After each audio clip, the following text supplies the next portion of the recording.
kitu ambacho kinachoendelea kwa sasa baada ya misa ama ibada ambayo imeongozwa na kanisa la Moraviani. Sasa kitu ambacho kinachoendelea ni uagaji, waombolezaji wakiwa wanapita katika jeneza la mpendwa wetu Nicky kwa ajili ya kuweza kumwaga.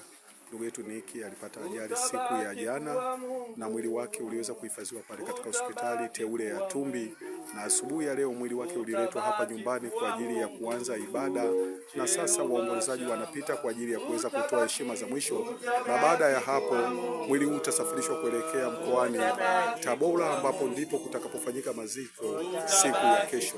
Taratibu kabisa waombolezaji wakiwa wanapita katika maeneo haya kwa ajili ya kuweza kutoa heshima za mwisho.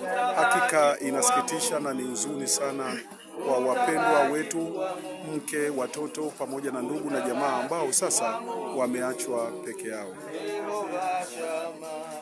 Utabaki kuwa Mungu, utabaki kuwa Mungu.